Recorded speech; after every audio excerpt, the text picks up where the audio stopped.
자, 이 사건 반장으로 저희에게 직접 제보해 주신 사건인데요.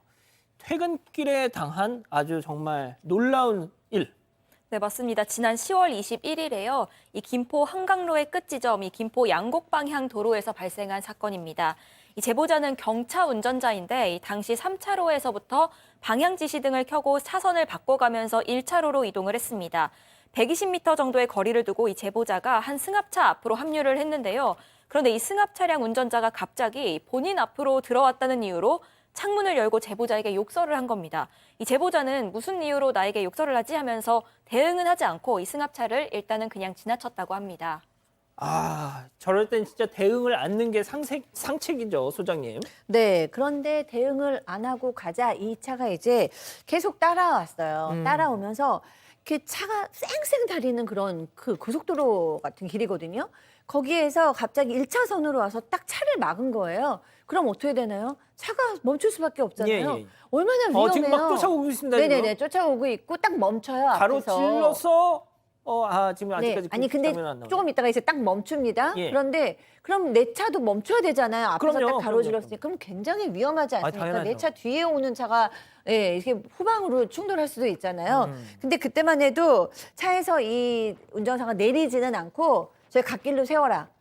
이런 이제 표시를 했다고 해요. 근데 이 운전하시는 분은 뭐 크게 잘못한 것도 없고 이러니까 그냥 엮이면 안 되겠다라고 생각하고 그냥 옆으로 쓱 빠져서 그냥 가던 길 갔다고 합니다. 자, 여기서 끝이었으면 저희가 소개도 안 드렸겠죠. 이번 사건의 체크포인트 짚어보죠. 자, 분노의 질주라고 잡아봤습니다. 자, 이 승합차 운전자 엄청난 속도로 따라오는 거 보셨죠? 제보자를 기어이 앞에 딱 차를 막아 세워가지고 불러 세웠습니다. 자, 차에서 내려서 욕설을 막 퍼붓기 시작했다는 건데요. 그 장면 잠깐 보고 가시죠. 아니 통화. 네?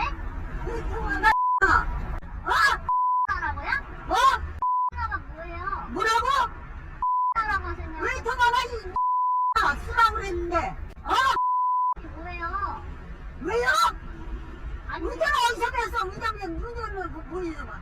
운전 무면허지. 신고할 거야. 무면허지? 무면 아니에요. 무면 아니라고. 무면허잖아. 처음에 제가 이 제보를 받고 팀장님, 혹시 여성 운전자인가? 역시 여성 운전자였습니다. 그리고 또 혹시 저 여성 운전자의 차가 경차일까? 경차였습니다.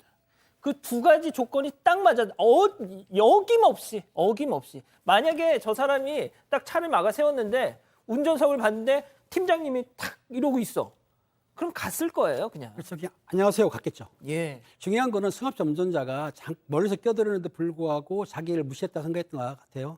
그러니까 차의 타이어 소리 날 정도로 무슨 레이서스도 아닌데 따라왔습니다. 앞에 정차했어요. 내린 다음에 무지막지한 욕을 했습니다. 왜 도망가? X야. 자, 요건 제가 못하니까는. 그리고 무면허지 지갑 내놔봐. 아니 자기가 교통순경입니까? 왜 무면허를 따져요? 이해가 안 가는데. 그러면서 이제 협박을 하니까 이 여성이 너무 겁이 나니까는 자기가 어찌할 수 없고 경찰에 신고는 먼저 안 하고 남편한테 통화를 했던 거예요. 그리고 통화하면서 그 소리치는 분한테 바꿔줬더니 통화를 잠시 했던 것 같아요. 남편하고 대화가 안 됐는지 오히려 화를 내면서 뭐 남편 비하, 부모 비하하면서 통화하던 휴대폰을 집어 던졌다는 거예요. 창문으로. 창문이 안 깨진 건 다행이긴 한데 그런 상황이기 때문에 그리고 나와서 또 본인이 알다시피 사진을 찍어요. 여성분 사진을 찍고 차량 번호 찍고 하면서 아이고. 오히려 본인이 이 피해자한테 안전운전 불이행으로 신고할 거라고 협박까지 했던 상황입니다. 그러고 나서 사라졌는데 이 여성분 너무나 황당하고 정말 너무 억울한 거죠. 경찰을 탔어 그렇지만 여성한테 남성분이 비겁하게 사고도 안 났으면 가는 것이지 저렇게 협박한다는 거는 저분의 성격을 좀 개조를 시켜야 될 것 같아요. 자, 박 변호사님. 네. 박 변호사님 사모님도 운전하시잖아요. 운전하죠. 저런 거 보면 걱정되시겠어요. 저는 저런 거 보면 참지를 저는 못할 것 같습니다. 뭐 그렇다고 제가 폭력을 행사하거나 그렇진 않지만 지금 보면 거의 똑같은 패턴이에요. 지금 계속 얘기를 하지만 저 같은 사람이 있으면 욕을 하겠습니까? 해보세요 한번 얘기만 못하죠. 해봐요. 한번 얘기만 해봐요. 그냥 그만 확 그냥. 그러니까. 근데 지금 보면 좀 여성의 어떤 이 피해자 여성이 지금 피해자로 봐야 되는데 여성이 왜 남편한테 전화했을까 경찰한테 예. 안 하고 아, 근데 그 부분을 그러네요. 우리 이해를 해야 됩니다. 어. 이게 사실은 저 사람이 지금 저렇게 막 강압적으로 얘기 나오고 만약 경찰을 부르면 경찰이 바로 달려올 수는 없습니다. 최소한 10분, 15분, 20분 걸릴 수가 있거든요. 그렇죠. 예. 저 사람하고 저 상황에 계속 빠져들 수밖에 없는 상황입니다. 오히려 남편을 부르는 게 빨리 저기서 나올 수가 있어요. 그래서 우리가 어떤 이게 뭐 범죄라고 저는 봐야 될 것 같은데 예. 어떤 이런 상황에서 가해자 중심으로 보지 말고 피해자 중심으로 보면 충분히 다 이해가 된다라는 거예요. 저렇게 처음 본 사람이 욕을 하고 던지고 저런 상황에서 막 말도 안 되게 지가 나와서 찍고 이러는데 거기서 피해자가 어떻게 경찰을 부르고 다 기다리겠습니까? 예. 그런 부분까지 엄청 공포와 그런 부분을 좀 이해를 해줘야 되는 게 아닌가 그 말씀까지 드리겠습니다. 그러니까요. 그러니까 저 막 행패를 부리는 뭐 막 휴대폰 집어 던지고 말이죠. 저런 사람하고 함께 있는 게 너무 두려워서 일단은 남편분한테 연락을 해서 경찰 부를 뭐 엄두도 못 냈다는 거예요. 그래서 저희 사건 반장 제작진이 이 제보자의 얘기를 직접 좀 더 들어봤습니다. 잠깐 듣고 가시죠. 제가 그 일을 겪고 난 뒤에 집에 와서 펑펑 울었어요.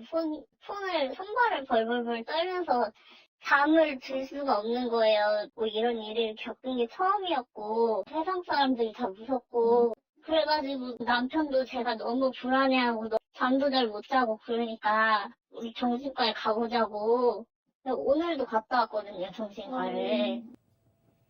자, 소장님도 운전을 하시잖아요. 네. 이 상황 진짜 남의 일 같지 않으실 것 같아요. 네, 저도 몇 년 전에 사실 저런 비슷한 이제 제가 운전하는데 잘못했는지 안 했는지 잘 모르겠어요. 시내 아니었는데 갑자기 어떤 남자가 딱 차를 이렇게 대더니 나와서 저한테 너 나와 막 이러시는 거예요. 너 나와 당장 나와 그러면서 내가 가만두지 않겠어 막 소리를 지르는 거예요. 그 제가 이제 뭐 가만히 그냥 차에 있었어요. 이건 도저히 내리면 안 된다. 근데 그 순간에 저도 침착하지 못하고 이걸 어떻게 해야 되지? 신고를 해야 되나? 막 이러고 한 5분 그 욕을 듣고 있었는데 아이고야. 다행히 지나가던 교통경찰이 있으셨어요. 야. 오셔가지고 이렇게 해가지고 보냈어요. 세상에. 근데 그때 이게 굉장히 무서운 거구나. 굉장히 두렵구나. 그 순간에 도와줄 사람도 없고 그쪽에서 유리라도 깰 것 같은 느낌이었거든요. 그래서 야. 저는 게다가 이분이 지금 거의 뭐 운전한 지가 얼마 안 된다고 하잖아요. 그러니까 저보다 더 운전도 안 했고 더 훨씬 어린 걸로 봐서 이렇게 충격을 받을 수 있다 이런 생각이 들고 지금 이분께서는 이제 앞으로 운전할 수 없을 것 같다. 그래서 지금 뭐 이제 정신과 진단까지도 받았다라고 얘기를 하시니까 충격을 받으신 건 맞는 것 같습니다. 지금 진단서 사진도 보내주셨는데 팀장님 진짜 어쩜 좋습니까 진짜. 그러니까 이 여성분이 너무나 화가 나고 억울하니까 다음날 경찰에 제보를 하고 신고를 했습니다.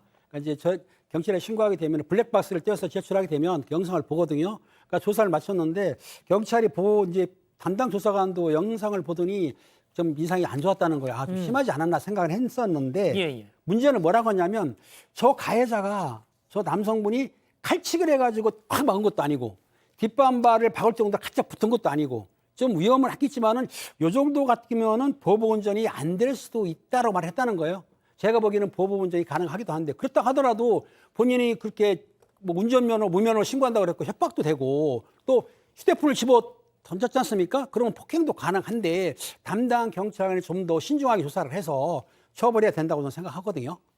아니 저렇게 영상에 버젓이 있는데. 그렇죠. 운전 관련된 거는 좀 까다로울 수는 있지만 지금 저 행동들은 다 특수 협박 내지 특수 폭행이 성립할 수가 있죠. 특수라는 건 뭐냐면 휴대전화를 던지는 것도 위험한 물건이 될 수가 있거든요. 예. 그래서 저런 모습 욕하고 뭐 처음 본 사람한테 욕하는데 그게 뭐 정상적인 행동입니까? 그러니까요. 그리고 위협을 한 그런 모습들이 범죄가 충분히 될 수 있는 그런 상황입니다. 예.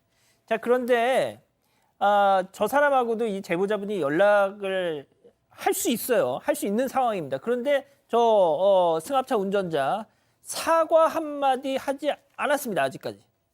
제보자분의 얘기 좀 더 들어보시죠. 저한테 사과 문자도 한 번 없는 상황이시거든요. 이분이 제가 물어봤거든요. 조사관님께 가해자분은 저한테 사과하실 생각이 없으시대요. 그랬더니 네 그러시더라고요. 이 가해자분은 안 되겠다. 처벌 받았으면 좋겠다. 민사까지도 갈 생각이 있습니다. 사과할 생각 없다. 훈계 차원이었대요. 지가 무슨 자격으로 아니 훈계를. 뭔데 자기가 훈계를 합니까? 니나 운전 본인이나 운전 열심히 하고 잘하면 되는 거예요. 아마 어떤 불안증이라든지 그런 것들이 좀 있는 상황이 아닌가 생각이 들고 지금 한 행동들 보면 형사처벌이 될 수가 있고요. 거기에다가 뭐 지금 정신 진단 같은 것도 받았던 걸로 보입니다. 예. 피해자분이. 그렇기 때문에 위자료 같은 것도 지금 청구가 가능한 상황으로 보이는데 일단 하여튼 좀 이해하기 어려워요. 뭐 정말 운전하다 보면 좀 앞에서 몇 번 그럴 추월할 수도 있는데 본인이 화가 나가지고 막 그렇게 그러다 언젠가 사고 나요, 진짜로. 맞습니다. 사고 날 수도 있고 맞습니다. 그 운전하는 게 자신의 인격도 드러나는 거고요. 지금 보면 다짜고짜 처음 보자마자 욕설을 하는 게 그게 뭐 정상적인 상황입니까? 그러니까요. 지금 저게 뭐 그래 화가 난다고 운전을 저렇게 저따위로 합니까? 아우 우리 박 변호사님. 제가 너무 여성분이 너무 제가 안타깝고 이래서 형사처벌이 혹시 안 된다 하더라도 민사소송은 전 충분히 가능하지 않을까. 알겠습니다. 봅니다. 아유, 그 일단은 박 변호사님. 네. 저런 상황에서는 아까 소장님도 그러신 것처럼 일단 창문을 내리면 안 되죠. 그리고 또 다른 경우도 생길 수가 있으니까 창문을 내려야 돼요. 약간이면 약간 정도만 내리고 조금만. 약간 정도는 내려야 되고 그러니까 저런 사람이 많지는 않습니다. 많지는 그렇죠. 않지만 하여튼 잘 대응을 하셔야 되는데 이 뭐 피해자나 이분들한테 잘못을 제가 몰아가서는 절대 안 된다. 다만 좋은 거는 요새 블랙박스 다 있으니까 기록이 다 남아 있습니다. 저 남성이 주장하는 게 받아지려면 그 기록하고 비교를 해보면 다 되는 거거든요. 예. 그렇기 때문에 걱정 너무 안 하셔도 된다. 그 말씀을 드리겠습니다. 아직 안 끝났습니다. 이거 눌러주세요.